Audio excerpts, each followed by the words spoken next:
2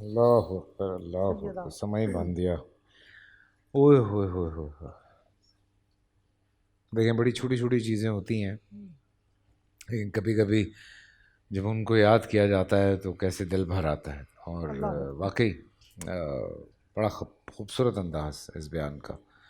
ویسے بہت سارے واقعات ہیں، کیونکہ اکثر بات ہوتی ہے تو بہت سارے بچے یا لوگ یہ جاننے کی کوشش کر رہے ہوتے ہیں کہ جب حضرت خدیجہ کے حوالے سے جب بھی بات ہوتی ہے کہ اتنے پیسے تھے، اتنی بڑی تاجر تھیں، اتنی بزنس والے تھے، تو پیسے کیا ہوا وہ سارے بزنس کا، وہ ساری چیزوں کا. تو یہ اس پہ بہت سارے کویشچنز آتے ہیں. بٹ اوبویسلی آپ نے سارا پیسہ خرچ کیا صرف یہ اسلام کے لیے اور حضور پاک کو، تاکہ زیادہ سے زیادہ اسلام جو ہے وہ پوری دنیا میں پھیلایا جا سکے. تو اس حوالے سے بہت کبھی انشاءاللہ اللہ نے موقع دیا تو ہم ضرور بات کریں گے کہ یہ جو حضور پاک کی وحی کے بعد جو ایک اصل شکل، کیونکہ دیکھیں اسلام تو پہلے دن سے موجود ہے، حضرت آدم جب سے اترے ہیں تب سے اسلام موجود ہے، لیکن جو ایک اصل شکل ہمیں پورا فارم ہو کے جو پوری چیز ملی ہے وہ ملنے کے بعد سے تو لوگوں تک یہ تمام چیزیں پہنچانا، تو یہ ایک پورا میرے خیال سے پورا ایک پروسیس ہے جس پہ میرے خیال سے ہمیں کسی دن ڈسکس کرنا چاہیے، جو کہ بہت ضروری ہے. چھوٹا سا بریک سے واپس آتے ہیں. کہیں مت جائیے.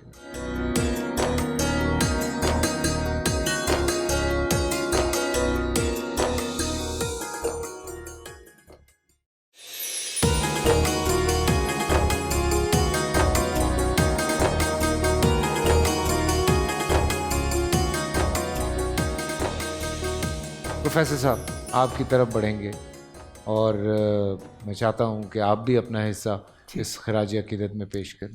بسم اللہ والصلاۃ والسلام علی رسول اللہ وعلی آلہ وصحابہ اجمعین وبعد. علماء کرام نے حضرت خدیجہ بن خویلد رضی اللہ تعالی عنہ کی فضیلت اور عظمت اور اہمیت کے بارے میں بہت کچھ فرمایا. حقیقت یہ ہے کہ یہ وہ ہستیاں ہیں جنہوں نے اپنا من تن دھن اسلام پر قربان کر دیا، اور یہ وہ ہستیاں اختیار الہی ہے، اللہ نے ان کو اختیار کیا دین کے لیے. اور حضرت خدیجہ الکبریٰ کے بارے میں عجیب بات یہ ہے کہ اللہ تعالیٰ نے نبی تو مرد کو بنایا، لیکن اس کی پہلی سپورٹر عورت ہے. واہ واہ واہ واہ. یہ اس لیے تاکہ دونوں جنسوں میں توازن برقرار رہے. حضرت خدیجہ الکبریٰ اسلام کی پہلی فقیہ ہے.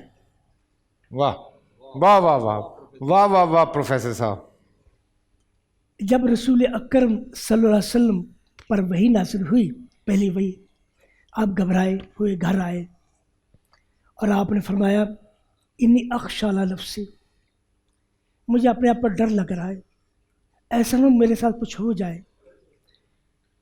حضرت خدیجہ الکبریٰ رضی اللہ تعالیٰ کتنی سمجھدار، کتنی زیرک، کتنی دنا خاتون تھی، اور کیا آپ کی فقاہت تھی. آپ نے آپ کے کردار کو مد نظر رکھتے ہوئے کہا انکا تحمل الکلہ وتقری الضیف وتعین علی النوائب الحق.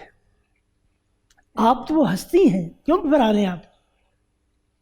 یہ لوگوں کے دکھ سکھ میں کام آتے ہیں، غریبوں کے غم اٹھاتے ہیں. آپ اگر کوئی کسی مصیبت میں آ جائے آپ اس کی مدد کرتے ہیں، مہمانوں کی مہمان نوازی کرتے ہیں. جس شخص میں یہ صرف تو وہ کیسے گھبرائے گا؟ کلا لا یخزیک اللہ، اللہ تعالیٰ آپ کو کبھی تنہا نہیں چھوڑے گا. اور پھر دیکھیں آپ حضرت نبی کریم صلی اللہ علیہ وسلم کو لے کر اپنے چچا زاد نوفل کے پاس گئے اور ان کو بتایا کہ آپ ابن امک انہ رآ قضا و قضا، انہوں نے ایسے ایسے دیکھا. وہ بھی دیکھیں نوفل ورقہ بن نوفل بھی کتنے سمجھدار انسان تھے. انہوں نے یہ نہیں کہا ارے کوئی جنوین ہوگا, کوئی ایسی بات ہوگی, نہیں. جو آپ نے دیکھا ہے یہ وہی ناموس ہے جو موسیٰ پر اتری تھی, یہ وہی ہے موسیٰ پر اتری تھی. یعنی ان کی سمجھداری آپ دیکھیں, اتنی اعلیٰ صفات کے مالک شخص کو فرشتے کے علاوہ کوئی دوسرا نظر نہیں آ سکتا. اور پھر ورقہ بن نوفل نے کیا کہا, وہ وقت آئے گا جب آپ کی قوم کو مکہ سے نکال دے. رسول اکرم صلی اللہ علیہ وسلم فرمانے لگے آوہم مخرجیہ, کیا یہ مجھے مکہ سے نکال دیں گے؟ یہ آپ نے اس لیے تعجب آمیز رویے سے انداز سے فرمایا کیونکہ آپ مکہ میں بہت مقبول تھے, مکہ میں آپ کی بڑی عزت تھی, سب لوگ آپ کو امین اور سب لوگ آپ کو عادل بولتے تھے, سب محبت کرتے تھے.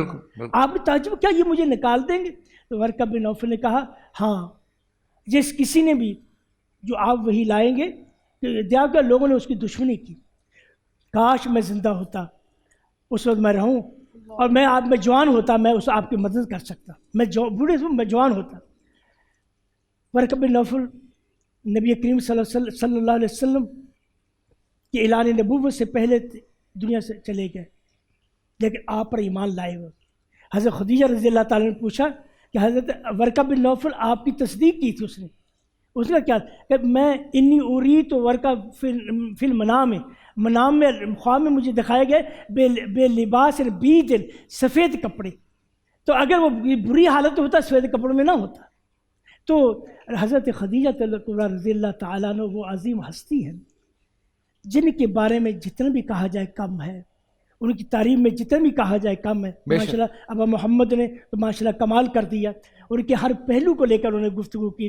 پھر رسول اکرم صلی اللہ علیہ وسلم نے فرمایا کہ مردوں میں تو بہت سے لوگ کامل ہوئے ہیں, لیکن عورتوں میں سے مریم بنت عمران, عائشہ بنت مزاحم اور خدیجہ الکبریٰ یہ کامل عورتیں ہیں جو دین کے لیے کھڑی ہو. پھر آپ دیکھیں سبحان اللہ, حضرت خدیجہ الکبریٰ رضی اللہ رسول اکرم کھانا لاتی ہیں,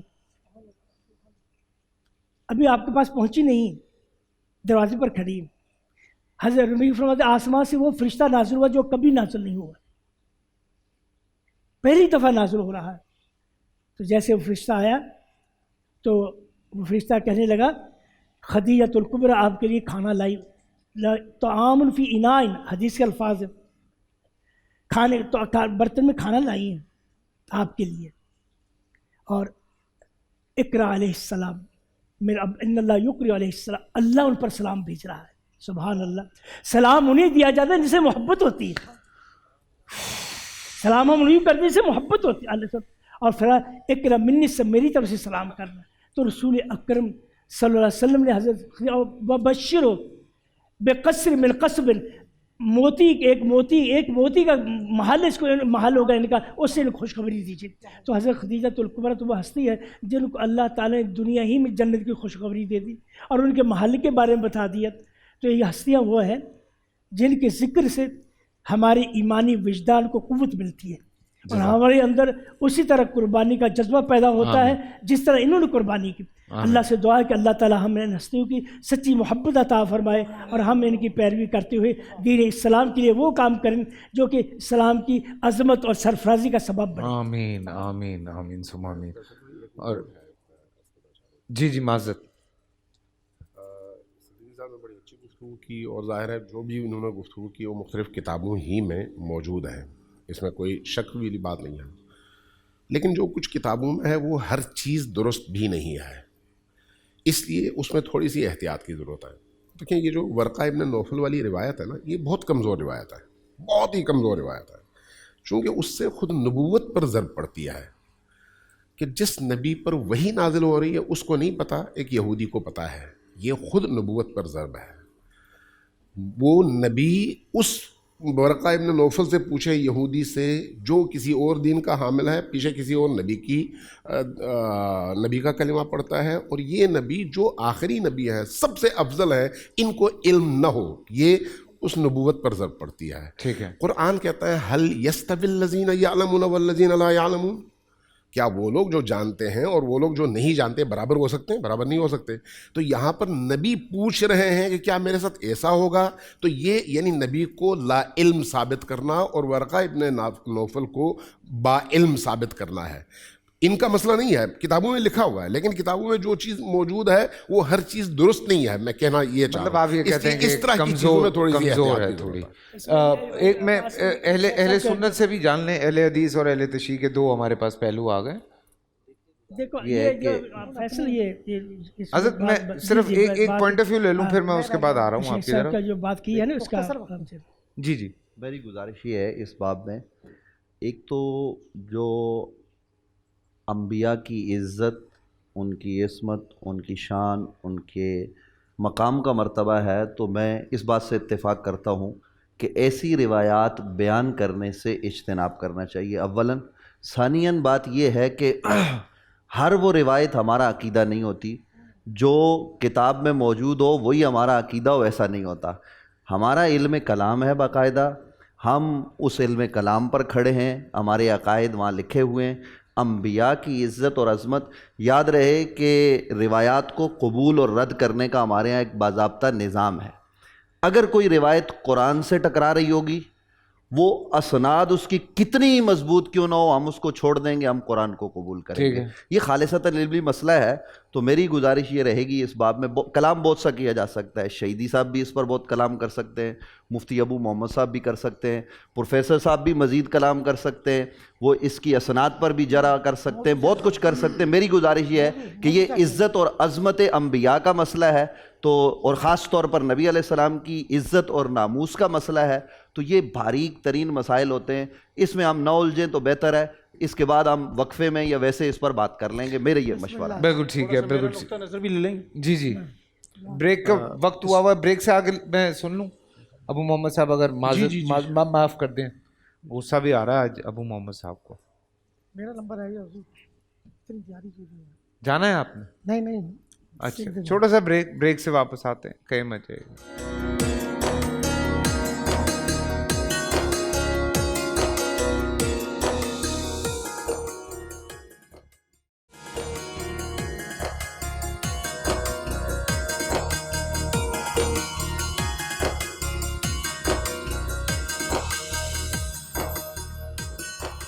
بسم اللہ الرحمن الرحیم. آج کی سحری کی اس خاص ٹرانسمیشن میں آپ کو پھر ایک دفعہ سلام.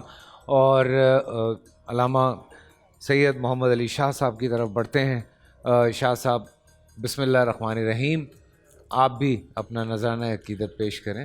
اللہ رب محمد صلی اللہ علیہ وسلم، نحن عباد محمد صلی اللہ علیہ وسلم. آج جس عظیم ہستی کو ہم خراج تحسین پیش کرنے کے لیے جمع ہیں،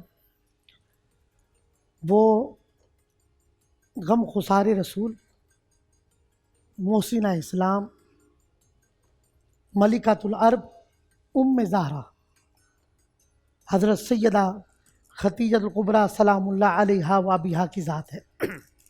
وہ یقیناً اہل محبت اور اہل ایمان کی زندگی ادھوری ہے کہ جب تک وہ سیدہ خدیجہ کبریٰ کی چوکٹ پہ ان کے دامن سے وابستہ نہ ہو. کیونکہ پورا ماشاءاللہ ہمارا دوستوں کے پورے پینل نے بڑی تفصیلی گفتگو کی، اور آخری بندے کو بڑا مشکل ہوتا ہے کہ یہ جو باتیں ہو چکی ہیں اس سے ہٹ کر کوئی بات کی جائے تاکہ سننے والوں کو. تو میں ان کی سیرت پہ بات کروں گا. سبحان اللہ. آپ کا ایک تو آپ اللہ کے رسول صلی اللہ علیہ وسلم کے نکاح سے پہلے آپ کے 2 نکاح تھے اور دونوں تاجر تھے، اور پھر آپ خود ایک بہت بڑے تاجر جو ہے ان کی صاحبزادی تھی. اس لیے ملکۃ العرب یعنی کہ یوں کہہ لیں کہ دنیاوی اعتبار سے بہت مالدار. اور آپ کا جو قبیلہ تھا، جیسے اللہ کے رسول صلی اللہ علیہ وسلم کا قبیلہ تھا، قبیلہ بنو ہاشم، یہ متولی تھے بیت اللہ کے. ٹھیک. اور ان کا جو قبیلہ تھا یہ مکے کے انتظام، اہتمام، روڈ، پل، یعنی کہ میونسپل کمیشن جس کو کہتے ہیں، اور یعنی کہ مکے کے انتظامات. اور یہ قبیلے کا نام تھا قبیلہ بنو اسد. بنو اسد، بالکل. یہ وہ قبیلہ ہے، اور آپ کا تعلق اس قبیلے سے، یعنی بڑا وقار والا، نسب میں بھی اعلیٰ. قربان جائیے، حضرت سیدہ خدیجہ کبریٰ سلام اللہ علیہا اتنی عظیم ہستی، اور اتنا اللہ نے آپ کو نوازا ہے. خصائص کبریٰ میں بھی ہے، جامعۃ الصغیر میں بھی ہے، اور اس میں کئی بڑی کتب کے حوالے دیے گئے کہ اللہ کے رسول صلی اللہ علیہ وسلم گھر تشریف لائے، یہ ہماری خواتین کے لیے بہت ضروری ہے، سیرت کا یہ واقعہ۔ تو کیا دیکھا، سیدہ جو ہے ایک پھٹا ہوا جوڑا جو ہے وہ سی رہی، اللہ اکبر، خزانوں کی ملکہ، مالک، اتنے بڑے باپ کی بیٹی، اور قربان جائیے کہ دیکھا کہ سی رہی ہیں۔ اللہ کے رسول نے ارشاد فرمایا ختیجہ نیا لباس لے لیتی، اللہ کہا یا رسول اللہ صلی اللہ علیہ وسلم جب سے دل میں آپ کی محبت گر گئی ہے، یعنی میں آپ کی رقابت میں آ گئی ہوں، جب سے میں آپ کے نکاح میں آئی ہوں تو میں فقیری کی طالب ہو گئی۔ اللہ، عاجزی اور سادگی کا یہ عالم، قربان جائیے کہ نیا سوٹ بھی لیا جا سکتا تھا، لیکن سیرت کا واقعہ دیا ہماری بہنوں بیٹیوں کو لیے۔ آج کل لیڈیز کا یہ ہوتا ہے کہ وہ کہتی ہیں ہر فنکشن میں نیا سوٹ ہو، ایک معیار بن گیا کہ جس تقریب میں جائے سوٹ نیا ہونا چاہیے، لیکن یہاں سادگی دیکھیں سیدہ کی، یہ سیرت کا یہ واقعہ۔ پھر اسی طرح آج حضرت سیدہ کبریٰ کی وہ مثال ہے، میں کہتا ہوں اللہ ہم سب کو حج بیت اللہ سے مشرف فرمائے۔ آج کا نوجوان بھی جب غار ہرا پہ چڑھے نا حضرت، وہ سوچے گا چلنے کے لیے، اس کو ایمانی طاقت چاہیے۔ کئی نیچے سے دعا کر لیتے کیونکہ جانے میں ابھی بھی کم سے کم بھی میں سمجھتا ہوں پون گھنٹہ لگتا ہے نیچے سے اوپر غار ہرا پہ جانے میں، اور اب تو پھر بھی روڈ راستے ہیں سر، اس کے پھر بھی انہوں نے راستے بنا لیے۔ اب سیدہ کبریٰ جو ملکۃ العرب ہیں، جو اتنے بڑے تاجرہ کی شہزادی ہیں، جنہوں نے ساری زندگی عیش و آرام سے زندگی گزاری ہے، آج ان کی خدمت کا عالم دیکھیں، اللہ کے رسول کے ساتھ محبت کا عالم دیکھیں، کھانا بناتی ہے یا کچھ بھی تیار کرتی ہے۔ اب غار ہرا پہ چل رہی ہیں حضرت، کھانا لے کے جاتی ہیں، ایک دن نہیں ہے، کئی دن تک یہ سلسلہ رہا ہے، اور وہی سیدہ کبریٰ کا کھانا لے کے جانا، غار ہرا پہ چڑھنا حضور، اور جا کر پیش کرنا۔ جبریل امین پہلے سے حاضر خدمت ہے کہ ختیجہ آ رہی ہے، اے اللہ کے رسول، اللہ نے بھی سلام بھیجا اور میرا جبریل کا بھی سلام۔ اور زہرا، یہ زہرا کی وہ اماں ہے کہ جن کو رب کا سلام آیا، جیسے خصوصیات بیان کی گئی کہ عورتوں میں سب سے پہلے ایمان لانے والی، دوسرا یہ بہت بڑے اعزاز کی بات کہ ان کے ہوتے ہوئے اللہ کے رسول صلی اللہ علیہ وسلم 25 سال تک نکاح بھائی، دوسرا نکاح نہیں کی، یہ خصوصیات ہے سیدہ ختیجہ کبریٰ کی۔ پھر جتنی بھی اولاد ہیں حضرت ابراہیم کے علاوہ، جتنی بھی اولاد ہیں وہ سب حضور سیدہ ختیجہ کبریٰ کے بطن سے، اس لیے کہا جاتا ہے آپ سب سیدوں کی نانی جان ہیں، آپ سب سیدوں کی نانی جان ہیں، اے ختیجہ کبریٰ تیری عظمت کو سلام۔ تو قربان جائیے سیدہ ختیجہ کبریٰ کی عظمت پر، ان کی سادگی پر، ان کے کردار پر، اور قربان جائیے اللہ کے رسول صلی اللہ علیہ وسلم شاد فرماتے روایت ہے، فرمایا کبھی بھی ختیجہ نے مجھ سے شکوہ نہیں کیا، کبھی بھی شکوہ نہیں، زبان پر شکوائے رنج و علم لایا نہیں کرتے، نبی کے نام لیوا غم سے خبر۔ قربان جائیے کیا زندگی، کیا مثال قائم کی ہے سیدہ ختیجہ نے، اور یہی دیکھیں یہ اعزاز آپ کو۔ اور پھر وہ جب وحی کا معاملہ آتا ہے، حضور علیہ السلام ذکر کرتے ہیں تو فرماتے ہیں یا رسول اللہ آپ تو غریبوں کے ملجا، یتیموں کے ماوا، مسافر کا خیال کرنے والے، مہمان نواز، اللہ آپ کو کبھی تنہا نہیں چھوڑے گا۔ تو یہ اعزاز، میں تو الحمدللہ جب بھی حج پہ حاضر ہوتا ہوں، ہمارے کئی ناظرین سامعین کو پتہ ہی نہیں سیدہ آرام فرما کہاں ہے۔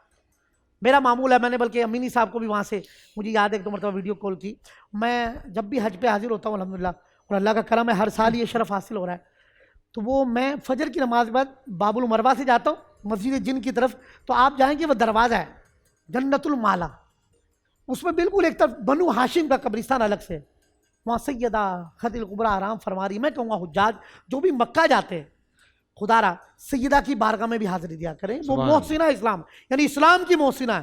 اور یقین جانیے میرا حضرت آزمودہ ہے، جن بہنوں اور بیٹیوں کے نصیب اچھے نہیں ہو رہے، کیسی تکلیف میں مشقت میں ہوں، جب آپ جنت المالا مکہ معظمہ حاضر ہوں، جنت المالا پہنچے تو وہاں پر سیدہ ختیجہ کبریٰ کی بارگاہ میں حاضر ہوں اور ان کے وسیلے سے دعا کریں، تو فیصل قریشی صاحب یقین جائیے سیدہ ختیجہ کبریٰ وہ ہستی ہیں کہ وہاں پر حاضر ہونے والا سائل اللہ کے حضور دعا مانگے وہاں سے خالی ہاتھ نہیں جاتا۔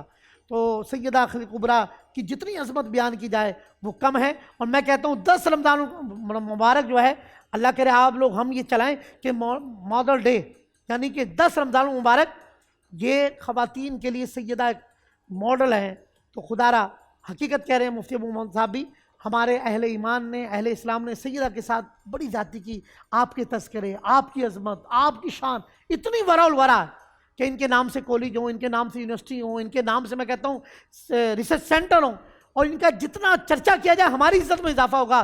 سیدہ زہرا کی اماں ہیں، حسنین کریمین کی نانی ہیں، اور رسول خدا حضرت عائشہ فرماتی ہیں کہ جب حضور علیہ السلام کوئی ایک بکری یا بکرا ذبح کرتے، اس کے اچھے اچھے پیس بنا کے، سیدہ کا ذکر ہو رہا ہے تو حضرت جو ہے وہ اس کے اچھے اچھے پیس بنا کر حضرت سیدہ خدیجہ کبریٰ کی سہیلیوں کے گھر بھیجا کرتے ہیں۔ ہاں یہ یعنی کتنی محبت والی بات ہے، جی کتنا بالکل۔ کتنا ایک تعلق ہے۔ اور حضرت عائشہ سے فرماتے ہیں عائشہ ختیجہ کے معاملے میں مجھے تکلیف نہ دیا، جب پورے مکہ نے میرا انکار کیا تو واحد ختیجہ جی جس نے میرا اقرار کیا۔ اور آپ فرماتے ہیں آپ رو پڑھتے تھے سیدہ خدیجہ کبریٰ کا ذکر کرتے ہوئے، تو یعنی کہ محبوب خدا کو کتنی محبوب تھی ختیجہ، بے شک اور بے شک، کتنی عظمت والی تھی۔ سبحان اللہ ان کے صدقے آمین، ہماری آمین، بہنوں آمین۔ بیٹیوں کو بھی شرم و حیا کی چادر نصیب فرمائے، اور سیدہ کے نقش قدم پر چلتے ہوئے حرف شکایت سے بچائے، مشکل وقت میں بھی شکوہ نہیں کیا۔ یہ سیدہ کا ایک پیغام ہے، اور سادگی کو نہیں چھوڑا مال و دولت ہونے کے باوجود۔ بالکل۔ اللہ ان کی نہیں، تربت اس پر حوالے سے شاہ صاحب میں بالکل تھوڑا سا بات کو آگے بڑھانا چاہ رہا ہوں، اور اسی لیے میں چاہ رہا ہوں کہ تھوڑی سی بات جو ہے وہ آگے بڑھائی جائے۔ کچھ چھوٹے چھوٹے پوائنٹس ہیں جن کے جواب چھوٹے چھوٹے پوائنٹس ہیں، ہم ان کی طرف چلیں گے۔ جیسے آپ کا اور حضور اکرم صلی اللہ علیہ وسلم کا جو نکاح ہے وہ ابو طالب نے جو ہے وہ پڑھایا تھا، صحیح بات ہے یہ؟ اور آپ کا جنازہ کنہوں نے پڑھایا تھا؟ فیصل قریشی صاحب، جنازے کے جو احکام ہیں یہ مدینہ منورہ میں آئے۔ اچھا، تو جس طرح سے ہم نماز جنازہ پڑھاتے ہیں تکبیرات کے ساتھ، جو ہمارا طریقہ کار ہے مروجہ جس طرح سے ہوتا ہے، مختلف لوگوں کا مختلف طریقہ ہے، لیکن اس پر سب کا اتفاق ہے کہ جب مسلمان دنیا سے چلا جائے تو اس پر نماز جنازہ پڑھی جاتی ہے میت کو سامنے رکھ کر، یہ اس کا ایک پروٹوکول ہے۔ تو حضرت خدیجہ کا اس طرح سے نہیں ہوا، یہ احکام مکہ مکرمہ میں موجود نہیں تھے۔ اچھا جی، مدینہ طیبہ یہ سارے معاملات آ کے ہوئے ہیں، مکہ مکرمہ میں یہ والا کام نہیں ہوا۔ تو حضرت خدیجہ کو اس زمانے کے حساب سے نبی علیہ السلام نے خود جو ہے نا وہ کفن جیسے یہاں بات ہوئی وہ عطا کیا، وہ ان کو پہنایا گیا اور پھر ان کو قبر اطہر میں رخصت کیا گیا۔ اتارا گیا۔ تو اس جنازے وقت- کے اس وقت یہ مکہ- احکامات نہیں تھے؟ نہیں، اس وقت یہ والی چیزیں نہیں تھی جس طرح ہم مروجہ یا صحابہ کرام جیسے مدینے میں آ کے ہوا۔ چونکہ دیکھیے اسلام کا ایک مزاج ہے، وہ آہستہ آہستہ تدریجاً نجماً قرآن مجید کا نزول ہوتا گیا، احکام آتے گئے۔ عیدین مکہ میں نہیں ہوتی تھی، اسی طریقے سے دیگر بہت ساری چیزیں ہیں جو مدینہ طیبہ میں آ کے ہوئی ہیں، مکہ مکرمہ میں وہ نہیں تھی، موجود نہیں تھی؟ نہیں۔ ٹھیک ہے جی، پر میں اگر اجازت ہو تو ایک حاشیہ لگا دوں۔ جی جی بالکل۔ مفتی نوید عباسی صاحب برادر مکرم نے بڑی اچھی وضاحت کر دی ہے۔ دراصل میں جنازہ کے مقصد ہوتے ہیں، اور مقاصد جنازہ کے یہ بتائے گئے ہیں کہ جس کو آپ رخصت کر رہے ہیں آپ اس کے ساتھ اظہار محبت کریں، اس کا جنازہ پڑھیں۔ اب جنازے کی دو کیفیات ہمارے فقہاء اکرام نے لکھی ہیں۔ ایک کیفیت یہ ہے کہ 40 افراد مل کر اگر کسی کا جنازہ پڑھیں تو اس کی مغفرت ہو جاتی ہے۔ ایک روایت یہ بھی ہے کہ 40 افراد مل کر جمع ہو جائیں اور اس کے ایمان کی گواہی دیں تو اس کی مغفرت ہو جاتی ہے۔ لیکن کبھی کبھار ایسا بھی ہوتا ہے، کچھ جنازے ایسے ہوتے ہیں، کچھ شخصیات ایسی ہوتی ہیں کہ ان کا جنازہ اس لیے پڑھا جاتا ہے کہ پڑھنے والے کی مغفرت ہو جاتی ہے۔ اللہ اکبر۔ تو یہ تو وہ شخصیت تھیں جن کو جنازے کی ضرورت نہیں تھی، اگر پڑھا بھی جاتا مکہ میں ہوتا بھی تو اس لیے پڑھا جاتا کہ پڑھنے والوں کی مغفرت ہوتی۔ سبحان اللہ۔ چھوٹا سا بریک سے واپس آتے ہیں۔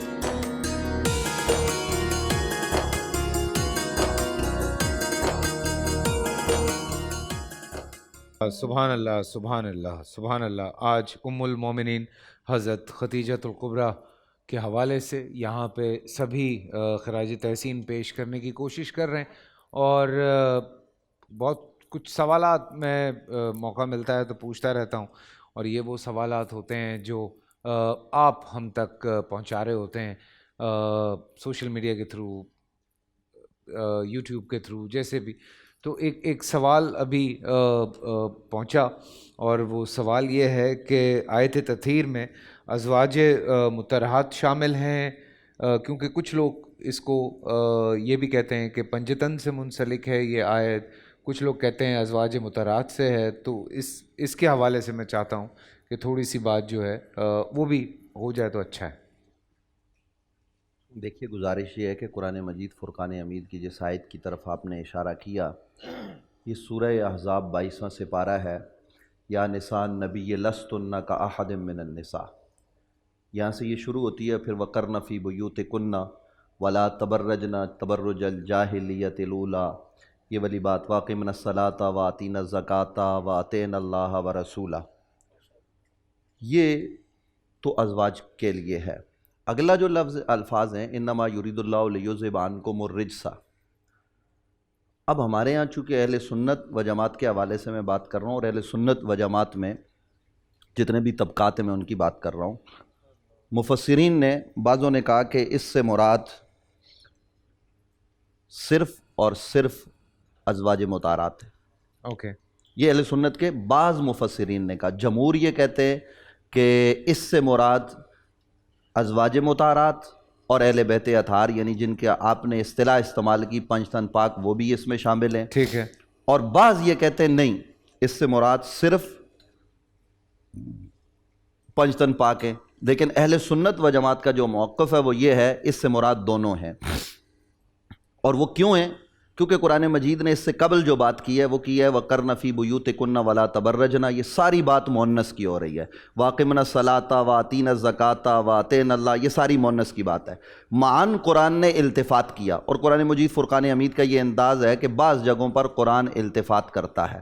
انما یرید اللہ لیذھب عنکم، یہ عنکم مذکر ہے، اور عربی زبان کا یہ قاعدہ ہے کہ مؤنث کے ذیل میں مذکر کو ذکر نہیں کیا جا سکتا، مذکر کے ذیل میں مؤنث کو ذکر کیا جا سکتا ہے. اس لیے انما یرید اللہ لیذھب عنکم الرجس علی البیت ویطہرکم تطہیرا، جب یہ آیہ مقدسہ نازل ہوئی تو کہ اس کا سیاق ہمیں یہ بتا رہا ہے کہ اس میں ازواج کا تذکرہ ہے، تو ازواج کو ہم خارج نہیں کر سکتے، وہ اہل بیت نبوت میں داخل ہیں. لیکن نبی علیہ السلام نے اپنی کسا، اپنی عبا یعنی چادر کے نیچے جن 4 لوگوں کو داخل کیا اور ساتھ میں اپنے آپ کو شامل کیا اور کہا اللہم ہؤلاء آل بیتی، پروردگار یہ میرے اہل بیت ہیں. سیدہ ام سلمہ دروازے پر کھڑی ہیں، کہتی ہیں میں آ جاؤں. حضور نے یہ نہیں فرمایا تو اہل بیت میں داخل نہیں ہے، بلکہ فرمایا تو خیر پر ہے، لیکن اللہم ہؤلاء آل بیتی، جو آج خاص رحمت نازل ہو رہی ہے اور میں جن کو شامل کر رہا ہوں ان میں علی ہیں، حسن ہیں، حسین ہیں، اور جناب سیدہ زہرا پاک ہیں. تو اہل سنت کا موقف بڑا واضح ہے، وہ یہ ہے کہ اس میں ازواج بھی ہیں اور حضرات پنجتن پاک یعنی نبی علیہ السلام کے گھر کے دیگر افراد بھی اس آیہ مبارکہ کو محیط ہیں. سبحان اللہ. پروفیسر صاحب. شیخ صاحب جو موقع ہے یہ ہمارا موقف ہے. علامہ صاحب. ہمارے یہاں تو واضح ہے. جی اچھا. جو شیخ صاحب نے موقف بیان کیا ہے اس میں اضافے کی ضرورت نہیں، بہت بہت سب کی طرف سے بیان کرتے ہیں. علامہ صاحب. ہمارے ہاں بالکل واضح ہے اس میں موقف کہ جب اہل البیت کا تذکرہ آئے گا تو اہل البیت میں نبی کریم نے جن شخصیات کے نام لیے اور جن کو چادر کے نیچے جمع کیا، اور اس موقع پر جب ام المؤمنین حضرت ام سلمہ سلام اللہ علیہا، چونکہ ان کے گھر کا واقعہ ہے یہ، جب انہوں نے داخل ہونے کی اجازت مانگی تو آپ نے روک دیا، اور یہ کہہ کر روک دیا انت علی الخیر، آپ خیر کے رستے میں ہیں. لیکن اہل البیت یہ ہے، تو اس لیے اس روایت اور اس آیت دونوں کو ساتھ رکھتے ہوئے مکتب اہل البیت کا واضح اور کلیئر کٹ عقیدہ یہ ہے کہ احترام تمام زوجات کا، اس میں کوئی دوسری رائے نہیں ہے، لیکن اہل البیت میں صرف یہی آئیں گے جن کو چادر کے نیچے نبی کریم نے جمع فرمایا، اور حضرت ام سلمہ جیسی ہستی کو بھی روک دیا کہ آپ داخل نہیں ہو سکتی. اچھا. یہ مکتب یا آپ اہل تشیع کا موقف؟ بالکل واضح موقف ہے، اہل حدیث اور اہل سنت کا بغیر کسی اختلاف کے یہ اہل موقف ہے. بیت سے ہمارے ازواج النبی صلی اللہ علیہ وسلم مقدم ہے، کیونکہ قرآن میں آیا ہے اہل کا ہی قرآن نے بیوی کو اہل خانہ، جیسے موسیٰ علیہ السلام ام کثول اہلی، اس کا اہل جو ہے نا سب ہمارے نزدیک بیویاں شامل ہے تطہیر میں بھی. ٹھیک ہے. ٹھیک ہے. پروفیسر صاحب بار بار ایک بات دماغ میں امڑتی ہے اور میرے خیال سے اس حوالے سے بات کرنا بہت ضروری ہے. ہم بات کر رہے ہیں حضرت خدیجۃ الکبریٰ رضی اللہ تعالیٰ عنہ کی. بڑی امپورٹنٹ بات ہے، اتنا اچھا بزنس، اتنی بڑی تجارت، اتنا سارا کچھ، تو کیسے وقت کے ساتھ ساتھ کیا وجوہات ایسی ہوئیں جن کی وجہ سے وہ ساری تجارت جو ہے، وہ سارا پیسہ جو ہے وہ آہستہ آہستہ ختم ہوتا چلا گیا. مطلب جو ہم اب حالات دیکھتے ہیں اس حوالے سے، جب کیونکہ آخری ایام کی جب ہم بات کرتے ہیں تو حالات جو بتائے جاتے ہیں ان میں تھوڑا یہ بتایا جاتا ہے کہ جی جو تجارت تھی وہ ختم ہو چکی تھی، پیسے ختم ہو چکے تھے اور اب وہ والی کنڈیشن نہیں رہی تھی. تو اس حوالے سے تھوڑی سی تفصیل میں چاہتا ہوں کہ اس پہ بھی ڈسکشن کی جائے. شیخ محمد سے اس کا جواب لے. جی شیخ صاحب. شیخ محمد سے جواب لے. غصے میں تو نہیں کہا آپ نے. بسم اللہ الرحمن الرحیم. بڑا پیار ہے آپ کو، ہاں محبتیں بڑھ رہی ہیں. آپ لوگوں میں پیار ہو، میں تو یہی چاہتا ہوں، میں تو یہی چاہتا ہوں. شیخ صاحب یہ کیا ہوا ہے؟ کوئی خوش تھوڑے ایک دعا یہ بھی کریں جو کوئی پیار کیمرے کے ایک نقطہ صرف میرا آ رہا تھا کہ سیدہ زہرا پاک ہیں، بچے بھی ہیں، تو یہ ہو سکتا ہے سیدہ خدیجہ جو ان کی والدہ ہے وہ کیوں اہل بیت میں سے ہوں گی؟ حسنین کریمین کی نانی ہے، سیدہ زہرا پاک کی والدہ ہے، سب کے اپنا ایک موقف ہے، لیکن ایسا ہو سکتا ہے کہ سیدہ خدیجہ اہل بیت میں سے نہ ہو. تو یہ بھی ایک بات ہے جن سے نسل چل رہی ہے جی، جو تمام سیدوں کی نانی ہے، تو اماں کو کیسے نکال سکتے ہیں سر؟ اماں سے تو سلسلہ چلا ہے. یہ موقف ہے، وہ ان کا اپنا موقف ہے، ہمارا موقف ہے کہ ہم ازواج مطہرات میں عرض کر دو. جی آپ تھوڑا سا سوال دہرا دیں.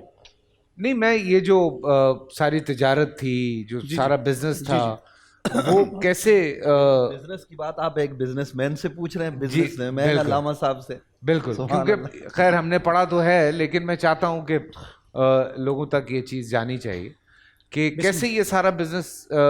بسم اللہ الرحمن الرحیم.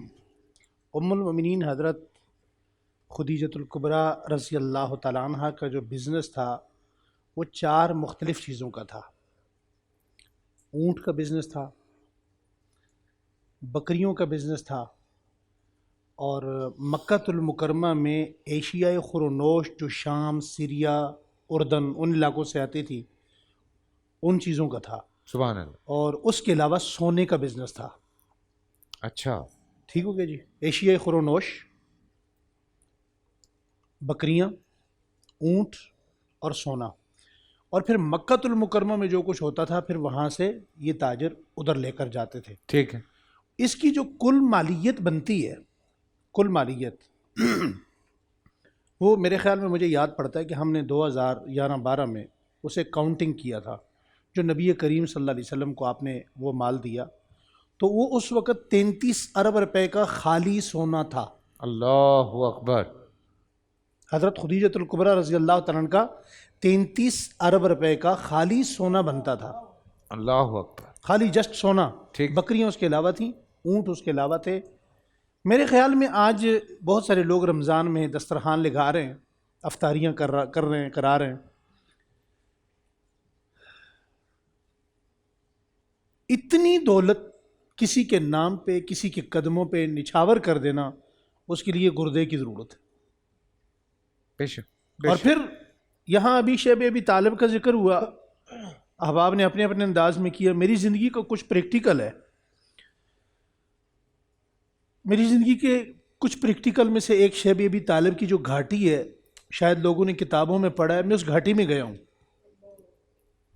اس گھاٹی میں جبکہ آج کوئی اتر نہیں سکتا، وہاں سے 140 اور 120 کی اسپیڈ میں گاڑی گزر رہی ہوتی ہے، لیکن کچھ محبتیں ایسی ہوتی ہیں وہ انسان کو بہت مجبور کرتی ہیں کسی جگہ جانے پہ. میں نے شیب ابی طالب کی گھاٹی میں جب میں اترا، میرے کپڑے وپڑے بھی پھٹے، یہ بھی ڈر تھا کہ شرطہ پکڑ کے لے جائے گا، اللہ پردہ رکھے کوئی مسئلہ نہ ہو. تو اس شیب ابی طالب کی گھاٹی میں بڑی شدید گھٹن تھی، گرمی تھی، بہت شدید قسم کی. تو وہاں جا کر کئی چیزوں کا اندازہ ہوا کہ مکۃ المکرمہ کی سردی بھی بڑی سخت ہوتی ہے، گرمی بھی بڑی سخت ہوتی ہے، اور پتھر جب تپتا ہے تو وہ اپنا آئرن چھوڑتا ہے. تو میں نے کہا یا رسول اللہ آپ تو یہاں رہے، آپ تو یہاں رہے، مگر آپ کے ساتھ آپ کی بچیاں، وہ نازنینوں میں پلی اماں خدیجۃ الکبریٰ، ان کی نازک مزاج بیٹی حضرت زینب، حضرت رقیہ، حضرت ام کلثوم، حضرت فاطمہ، آپ کے باقی بچے، باقی خاندان، اس گرمی کے اندر 3 دن نہیں 3 سال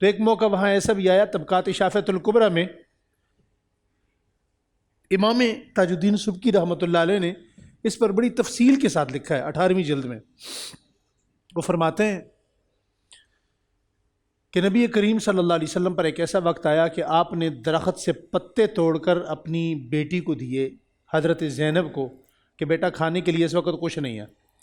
اب وہاں معجزہ رسول تھا. میں نے چند دن پہلے یہاں ایک جملہ اس پلیٹ فارم پہ بات کی ہے کہ جادو کہیں بھی ہو اس پر نتیجہ مقدم نہیں کیا جا سکتا, نتیجہ اس پر مرتب نہیں کیا جا سکتا, مگر معجزے پر نتیجہ ہوتا ہے. اب معجزہ کیا تھا حضور کا کہ وہی درخت آج وہاں مکہ میں آج اس گھاٹی کے اندر بھی موجود ہے, مکہ میں باہر بھی موجود ہے. آپ اندر چلے جائیں اسی درخت کا پتا توڑیں تو اندر سے پانی نکلتا ہے. آپ باہر اس پتے کو توڑیں تو وہ پتا خشک ہے, کچھ بھی نہیں نکلتا. سبحان اللہ. اس گھاٹی کے اندر اس پتے کو توڑیں تو اسی درخت کا پتا میٹھا ہے, باہر توڑیں تو کڑوا ہے. اللہ اکبر, اللہ اکبر, تو اللہ اکبر. اس قدر مال و زر کا قربان کر کے خود جو ہے نا وہ فاقوں پر آ جانا, خالی ہاتھ ہو جانا, اور پھر فاقے بسر کر کے بھی صبرت کرنا, فاقے گزار کے بھی کہنا یا رسول اللہ آپ کی خدمت کا حق ادا نہیں ہوا.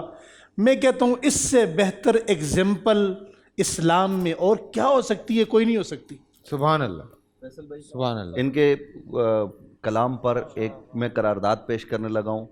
مجھے یقین کامل ہے کہ شہیدی صاحب, پروفیسر صاحب اور علامہ ابو محمد صاحب اس کی حمایت کریں گے. ہم سرزمین پاکستان پر بستے ہیں, یہ اسلامی جمہوریہ پاکستان ہے. قرارداد آج کی یہ ہے بول چینل سے, ہماری ان نشریات سے, کہ پاکستان میں اگر کوئی بھی اہل بیت اطہار طیبین طاہرین ان کی توہین کرے, ان کے خلاف عرضہ سرائی کرے, یا ازواج مطہرات کے حوالے سے کوئی بات کرے, حضرت سیدہ خدیجہ الکبریٰ سے لے کر ام المومنین حضرت عائشہ, حضرت حفصہ, حضرت سودا, حضرت ام سلمہ, دیگر جتنی بھی ازواج ہیں, اور شہیدی صاحب کا وہ جملہ آج بھی ہمارے دلوں میں گھر کیا ہوا ہے کہ نبی علیہ السلام کی حرم کی جو خواتین ہیں ان پر حملہ خود رسول اللہ پر حملہ ہے. تو اگر کوئی اہل بیت کی توہین کرتا ہے, نبی علیہ السلام کی شہزادیوں کی, خاص طور پر سیدہ زہرا پاک کی, یا کسی اور شہزادی کی, یا امام حسن و امام حسین کی, یا ازواج مطہرات میں سے کسی کی, یا صحابہ کرام میں سے, تو ایسے لوگوں پر بالخصوص شیخین کریمین جو نبی علیہ السلام کے صحابہ ہیں ان کے حوالے سے ایسے لوگوں پر پابندی ہونی چاہیے, ایسے چینلز پر پابندی ہونی چاہیے, ایسے یوٹیوب چینلز پر پابندی ہونی چاہیے. یہ میری قرارداد ہے, امید ہے کہ سارے حضرات اس کی حمایت کریں گے. ایسا مقرر کرتا ہوں سارے حمایت کرتے ہیں جی ماشاءاللہ. مفتی نبی صاحب ماشاءاللہ. ایک چھوٹی سی گزارش اس پہ کرتا ہوں. دیکھیں ہمارا دل بڑا دکھتا ہے. ابھی ہمارے انداز بیان سے بھی آپ نے اندازہ لگا لیا ہوگا کہ 1400 سال بعد اگر ہمیں ان سے اتنی محبت ہے تو 1400 سال پہلے رسول اللہ کو کتنی محبت ہوگی. اللہ اکبر. ہم نے انہیں دیکھا نہیں, 14 صدیاں درمیان میں گزر گئی.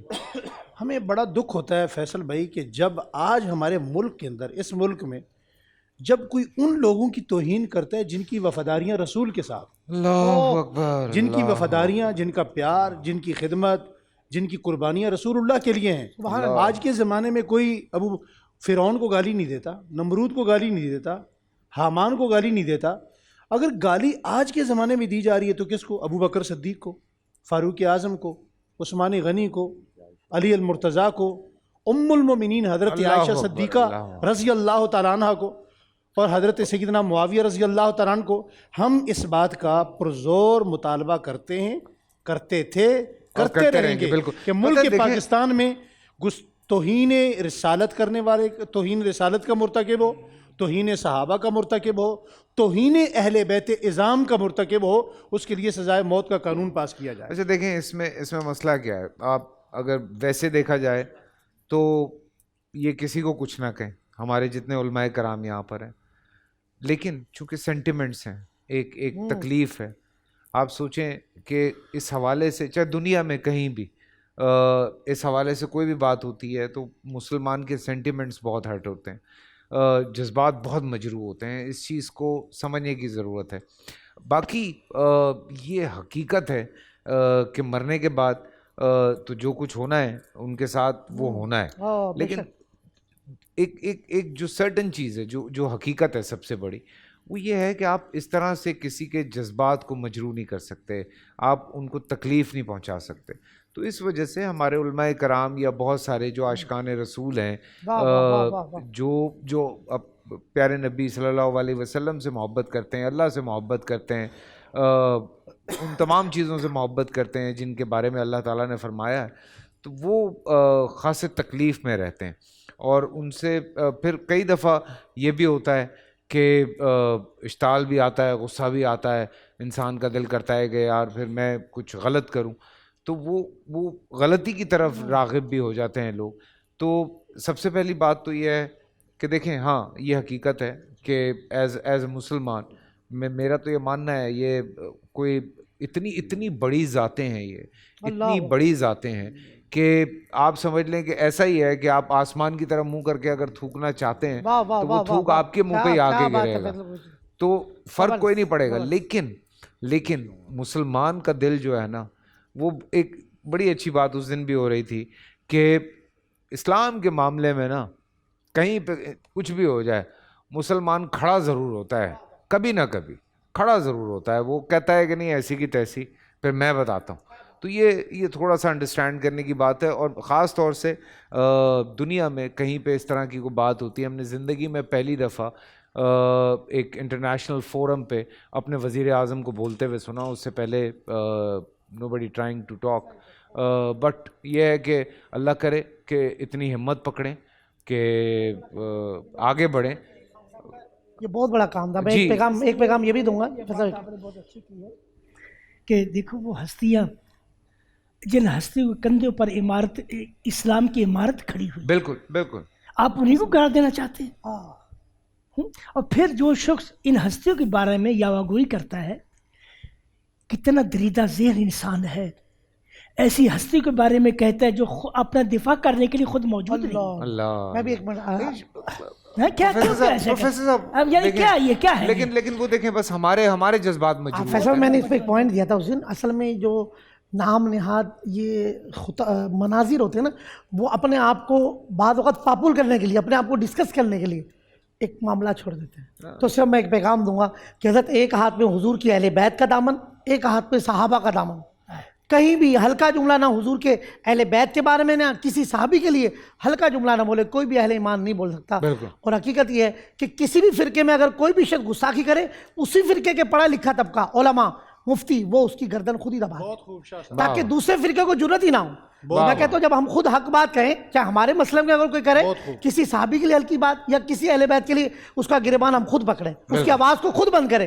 کسی بھی فرقے میں ہو تو آپ دیکھیں پھر فرقہ واریت بھی نہیں ہوگی اور کسی کی جرأت بھی نہیں ہوگی کہ حضور کی ناموس پر یا عقیدہ ختم نبوت پر یا پھر صحابہ یا اہل بیت کے لیے کوئی ہلکا جملہ بولے. اس کا اسلام سے کوئی تعلق نہیں. سر یہ لادین لوگ ہیں، بعض اوقات لادینی قوتیں ہمارے فرقہ واریت پیدا کرنے کے لیے غیر ایجنسی ہے، ہمیں لڑانے کے لیے بھی ایسا سسٹم کر دیتی ہیں. رمضان آ رہا کوئی سسٹم ڈال دیا، محرم آ رہا کوئی سسٹم ڈال دیا، ربیع الاول آ رہا ہے. تو ہمیں سمجھنا بھی ہے کہ بھائی ایسا نہیں کوئی فتنہ پیدا کرنا چاہ رہا ہے. پہلے ہمارا ملک ایسا ہے، شام، لیبیا، سیریا میں کیا ہے. نہیں اپنا شاہ صاحب شاہ صاحب فرقہ واریت سے بچنے کے لیے کوئی وظیفہ قوم کو بتائیں. میں یہ بتا رہا ہوں آپ کو کہ خامخواہ کی فضول کی بحث شروع ہوئی تھی چند سال پہلے کہ یہ ربیع الاول جو ہے یہ حضور پاک کی جو آمد کا دن ہے وہ کہیں سیلیبریٹ نہیں ہوتا. اللہ یہ ایم ہی خواہ پاکستانیوں کو بتائے جا رہے ہیں. لوگ ڈسکس کر رہے ہیں یہ بات. فیصلہ بھائی لوگ آپس میں ڈسکس کرنا شروع ہو گئے کہ نہیں دنیا میں کہیں نہیں ہوتا، یہ پاکستان میں ہی ہوتا سیلیبریٹ. اور فیصلہ بھائی نہیں میں آپ کو یہ بتا رہا ہوں کہ لوگ اس طرح سے کوئی بھی چیز پروپوگیٹ کر دیتے ہیں نا کہ دنیا میں کہیں نہیں ہوتا، پاکستان میں کیوں سیلیبریٹ کر رہے ہیں. بڑی پیاری توجہ دلائی. ہم اپنی سالگرہ بھی منا رہے ہیں، ساری خوشیاں منا جن کے ذریعے کائنات بنی ہے، جو وجہ کائنات ہے. میں یہی تو کہہ رہا ہوں کا دن ہم نہیں منا رہے، یہی تو پاکستان میں ہم منا رہے ہیں. بھائی یہی کہہ رہے ہیں کہ صرف پاکستان میں منا رہے ہیں، دنیا میں کہیں نہیں منا رہے، پاکستان میں کیوں منا رہے ہیں؟ پوری دنیا میں. بھائی کیا باتیں کر رہے ہو تم لوگ یار. خیر سم اپ کرتے ہیں. شاہ صاحب بسم اللہ الرحمن الرحیم. بسم اللہ الرحمن الرحیم. بڑی اچھی اور ہیلدی گفتگو ہوئی ہے. دیکھیں ہمیں اپنے اس ملک کی فضا کو ہر صورت میں سامنے رکھنا چاہیے، چونکہ ہمارا ملک جو ہے باقی ممالک کی نسبت اپنے مزاج کے اعتبار سے خاصا مختلف ہے، بالکل، خصوصاً بر صغیر. اب اس میں کسی ایک مسلک اور مکتب کی بات نہیں ہے، بر صغیر کی مٹی ایسی ہے، بہت جذباتی مٹی ہے. اس لیے آپ انڈیا میں دیکھ لیں، ہندو باطل میں ہونے کے باوجود کس طرح کا بیہیو کرتے ہیں اور مسلمانوں کا کس طرح سے قلع قمع کرتے ہیں. اچھا، مسلمانوں میں بھی یہی جذباتیت ہے. اپنے اپنے جن جن اقدار پر مسلمان قائم ہیں، ان اقدار کو اگر کوئی رونتا ہوا نظر آئے تو اس کا خون کھولتا ہے، حقیقتاً کھولتا ہے، دوسری رائے نہیں ہے. لہٰذا ان چیزوں کا بہت زیادہ خیال رکھنے کی ضرورت ہے. اب یہاں پر دو چیزیں ہیں. ایک دفعہ آپ اپنے معاشرے کی ضرورتوں کو دیکھتے ہوئے میڈیا پہ بار بار یہ بات کرتے ہیں اور لوگوں کو سمجھاتے ہیں، یہ ہم سب کا فریضہ ہے، اس میں کوئی دوسری رائے نہیں ہے. لیکن دوسری طرف ایک اور چیز ہے، اس کو ہمیشہ ہمیں پیش نظر رکھنا چاہیے. یہ جو اسلام دشمن قوتیں ہیں، ان کے پاس جتنے ہیلے اور حربے ہیں، ان میں سے بہترین اور سب سے مؤثر ذریعہ لوگوں کو آپس میں لڑانا ہے. بالکل. لڑائیں گے تو چہرے خراب ہوں گے، لڑائیں گے تو خون خرابہ ہوگا، لڑائیں گے تو گالم گلوچ ہوگی، لڑائیں گے تو وہ آپس میں لڑ کر کمزور ہوں گے، لڑائیں گے تو اسلحہ بکے گا. جب ایسی صورتحال ہے تو اس میں یہ ذہن میں رکھیں کہ بہت سارے اوقات میں آپ مشکل کھڑی نہیں کرتے، آپ کے دشمن مشکل کھڑی کر دیتے ہیں. بالکل. ایک بندے کو وہ جب پلانٹ کرتے ہیں نا، تو وہ ایک بندہ پورے معاشرے کو آگ لگا دیتا ہے. بالکل. اب جب ایک بندہ آگ لگائے تو وہاں پر اگر میں اور آپ ہوشیار نہ ہوں تو ہم بھی اس آگ میں اپنا اپنا حصہ ڈالنے لگتے ہیں. یہ کام غلط ہے، یہ کام نہیں کرنا چاہیے. بالکل. انہوں نے بڑی اچھی بات کی، باقیوں نے بھی تائید کی کہ جس مسلک کا جو بندہ نیگیٹیوٹی کریٹ کرتا ہے، علمی مباحث اپنی جگہ، لیکن نیگیٹیوٹی کریٹ کرتا ہے، نفرت پیدا کرتا ہے، توہین کرتا ہے، گالی دیتا ہے، ایسے شخص کو اپنی صفوں سے خود نکالنا چاہیے. لیکن اس کے ساتھ اس چیز کا بھی خیال رکھنا چاہیے کہ اس وقت میں آپ کو برطانیہ اور امریکہ کی مثال دیتا ہوں. وہاں پر اس وقت تقریباً 20 چینلز چل رہے ہیں. 20 چینل. آپ ایک چینل میں ہیں، ان سے پوچھئے گا کہ ماہانہ خرچہ کتنا ہوتا ہے ایک چینل چلانے کا. بالکل. ان 20 چینلز کو چلانے کے لیے پیسے کون دے رہا ہے؟ ایک سلسلہ ہے چینلز کا، ان کو MI6 پیسے دے رہا ہے اور دوسرے کو CIA پیسے دے رہی ہے. دونوں کا کام کیا ہے؟ ادھر بھی کچھ مولوی بیٹھے ہوئے ہیں اور ادھر بھی کچھ مولوی بیٹھے ہوئے ہیں. انہوں نے ان کے مقدسات کو گالی دینی ہے اور انہوں نے ان کے مقدسات کو گالی دینی ہے. نتیجہ یہ ہے کہ آپ پوری دنیا میں اس کے ذریعے سے مسلمانوں کو آپس میں لڑانے کا ایک ماحول کریٹ کریں. اس کے نتیجے میں پھر داعش وجود میں آتی ہے. اس کے نتیجے میں جی ابھی جو ہم نے بات کر رہے تھے ام المومنین حضرت عائشہ کو وہیں بیٹھ کر کسی نے جو کچھ کہا ہے، جی میں یہی تو عرض کرتا ہوں. اس کے نتیجے میں جب نفرت کریٹ ہوگی، اس نفرت کے اظہار کے لیے پھر خود کچھ حملہ بھی بنیں گے، پھر اس کے لیے دہشت گرد بھی آئیں گے، اس کے لیے پھر ٹارگٹ کلرز بھی آئیں گے، اس کے لیے باقی لوگ بھی آئیں گے، چونکہ اسی نفرت کی فضا کو آگے بڑھانے میں ان لوگوں نے پیٹرول ڈالا ہے اور ہم اس کا حصہ بنے ہیں. لہٰذا اس چیز کا ہمیں خیال رکھنا چاہیے اور اپنے اصل دشمن کو پہچاننا چاہیے. میں چاہ رہا ہوں آخر میں سلام پیش کر لیں کھڑے ہو کے ذرا. اور بڑی خوبصورت گفتگو رہی ہے. میرے خیال سے ہم کنٹینیو کریں گے افطار میں بھی، اور اسی طرح سے ہم گفتگو کرتے رہتے ہیں. سو سلام پیش کرتے ہیں اور اس کے بعد ہم اذان فجر کی طرف بڑھیں گے. اکبر اللہ اکبر اللہ اکبر اللہ اکبر. اشہد ان لا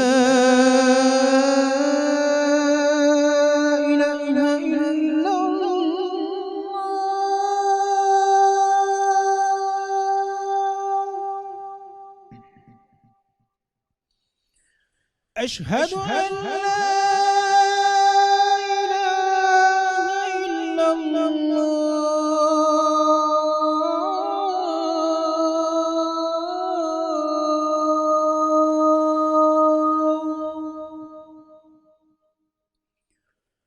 أشهد أن محمد رسول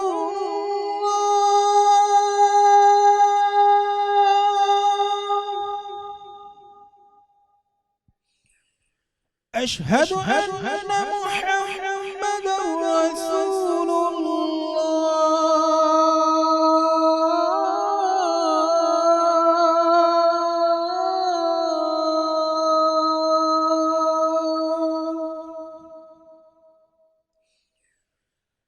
حي على الصلاة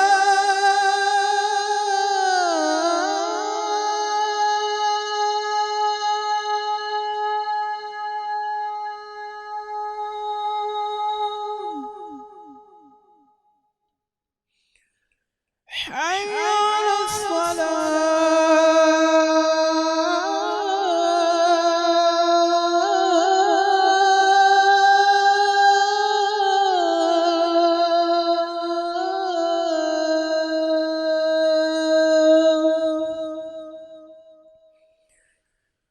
حي على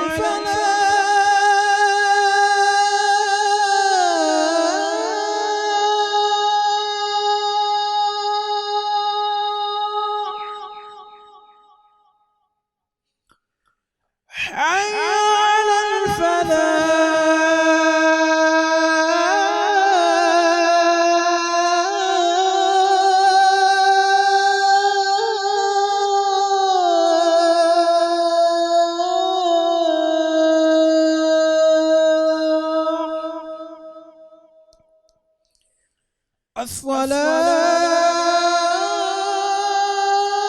الصلاة خير من النوم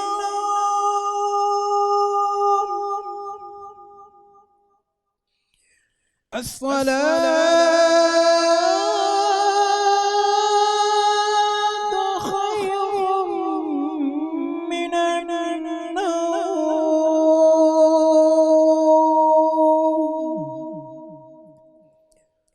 الله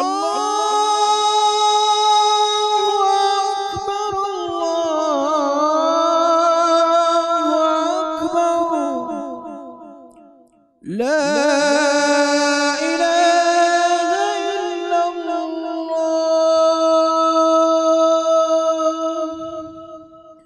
اللهم رب هذه الدعوة التامة والصلاة القائمة آت محمدا الوسيلة والفضيلة والدرجة الرفيعة وابعثه مقاما محمودا الذي وعدته وارزقنا شفاعته يوم القيامة إنك لا تخلف الميعاد